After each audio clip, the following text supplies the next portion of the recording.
નમસ્કાર મિત્રો, Indian post GDS requirement 2024 કે જેમાં ભારતીય પોસ્ટ 2024 માટે મહત્વપૂર્ણ ભરતી અભિયાનની જાહેરાત કરી છે, જેમાં જીડીએસ, બીપીએમ, એબીપીએમ પદ માટે 44,228 જેટલી જગ્યાઓમાં ખાલી જગ્યાઓમાં ભરતી બહાર પાડવામાં આવી છે। આ અરજી પ્રક્રિયા 15 જુલાઈ 2024ના રોજથી શરૂ થશે અને લાસ્ટ ડેટ રાખેલી છે 5 ઓગસ્ટ 2024 સુધીનો સમયગાળો રાખેલો છે, જેમાં લાયકાત ધોરણ 10 પાસ સુધીનું રાખેલું છે। આજના વિડીયોમાં આ ઇન્ડિયન પોસ્ટ જીડીએસ રિક્વાયરમેન્ટ 2024 વિશે સંપૂર્ણ માહિતી અમે આપને આપીશું કે આમાં જરૂરી દસ્તાવેજો શું જોઈએ, ક્વોલિફિકેશન શું રહેશે, સિલેક્શન પ્રોસેસ કઈ પ્રકારની રહેશે, તેમજ ઉંમર મર્યાદા શું રહેશે અને અરજી પ્રક્રિયા કઈ રીતે કરવાની રહેશે।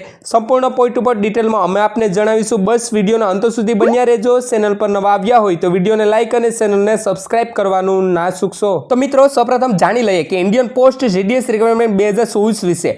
તો પદના નામની વાત કરીએ તો કે જીડીએસ, બીપીએમ અને એબીપીએમ જેવી અલગ અલગ પોસ્ટ માટે રિક્વાયરમેન્ટ બહાર પાડવામાં આવેલી છે। પોસ્ટની વાત કરીએ એટલે કે જગ્યાઓની વાત કરીએ કે કેટલી કુલ ટોટલ જગ્યાઓ રાખેલી છે તો કે મિત્રો 44,228 જેટલી જગ્યામાં કુલ ટોટલ ભરતી બહાર પાડવામાં આવેલી છે। નોકરીના સ્થાનની વાત કરીએ તો કે સમગ્ર ભારતમાં ગમે તે આપની પોસ્ટિંગ થવા પાત્ર રહેશે। પગાર ધોરણની વાત કરીએ તો 12,000 થી લઈ અને 16,000 પ્રતિ મહિનાનો પગાર ધોરણ રહેશે। તેમજ અરજી કરવાની છેલ્લી તારીખ 5 ઓગસ્ટ એટલે કે 5/8/2024 સુધીનો સમયગાળો રાખેલો છે। અરજી કરવા મોડની વાત કરીએ તો કે ઓનલાઈન પદ્ધતિથી આપને આમાં અરજી કરવાની રહેશે। હવે તેના પછી વાત કરીએ શૈક્ષણિક લાયકાતની કે ક્વોલિફિકેશન શું રહેશે તો કે જીડીએસ પદો માટે અરજી કરતા ઉમેદવારો ભારતીય માન્ય બોર્ડમાં ધોરણ 10 પાસ હોવા જોઈએ, તેમજ ધોરણ 10માં વર્ગ મેટ્રિક્યુલેશન પાસ કરેલ હોવું જોઈએ। આ બેઝિક શૈક્ષણિક લાયકાતની ખાતરી થાય છે કે અરજદાર પાસે પદ માટે જરૂરી પાયો જ્ઞાન છે, એટલે કે ધોરણ 10 પાસ ઉપર આમાં ભરતી કરવામાં આવશે।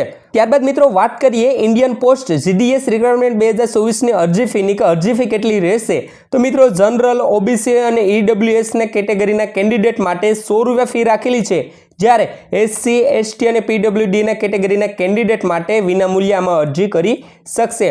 હવે વાત કરીએ ચયન પ્રક્રિયા એટલે કે સિલેક્શન પ્રોસેસ કઈ પ્રકારની રહેશે એમના વિશે। તો મિત્રો સૌપ્રથમ તો આપને ધોરણ 10ના વર્ગના ગુણના આધારે ઉમેદવારની પસંદગી થશે। વધુ ગુણ ધરાવનાર ઉમેદવારની પસંદગી થવાની સંભાવના વધુ રહેશે। ત્યારબાદ દસ્તાવેજોની ચકાસણી થશે।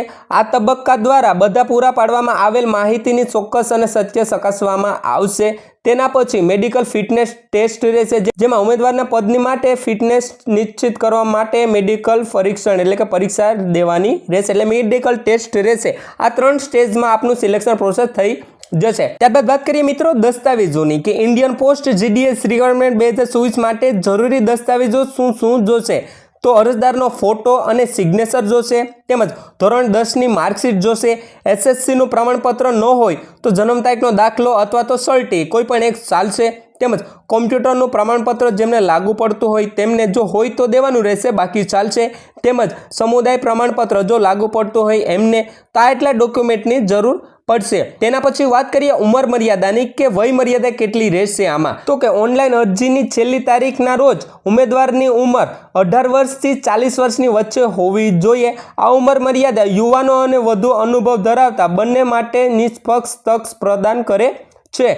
તો મિત્રો 18 થી 40 વર્ષની વચ્ચે જે કેન્ડિડેટની વય મર્યાદા હશે તે આમાં એપ્લાય કરી શકશે। ત્યારબાદ મિત્રો છેલ્લે વાત કરીએ કે ઇન્ડિયન પોસ્ટ જીડીએસ રિક્વાયરમેન્ટ 2024 માટે અરજી પ્રક્રિયા કઈ પ્રકારની રહેશે તેમના વિશે થોડી માહિતી આપને આપી દઉં છું। તો મિત્રો આમની અરજી કરવાની છેલ્લી તારીખ 15 ઓગસ્ટ 2024 સુધીનો સમયગાળો રાખેલો તો છે, પરંતુ અરજી શરૂ થવાની તારીખની વાત કરું તો કે 15 જુલાઈ 2024ના રોજથી અરજી પ્રક્રિયા શરૂ થઈ જશે। મિત્રો આમની સત્તાવાર વેબસાઇટ ઉપર જઈ, જેમની સત્તાવાર વેબસાઇટ છે ભારત પોસ્ટ જીડીએસ ઓનલાઈનની જે સત્તાવાર વેબસાઇટ છે તેમની ઉપર જઈ આપને માગેલા ડોક્યુમેન્ટ જોડી અને ત્યાંથી પૂર્ણ પ્રોસેસ કરી દેવાની રહેશે।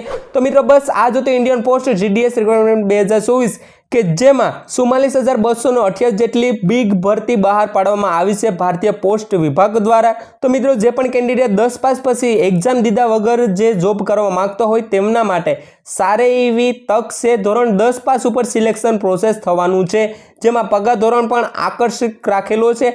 12,000 થી લઈને 16,000 જેટલો પગાર ધોરણ પ્રતિ માસ રાખેલો છે।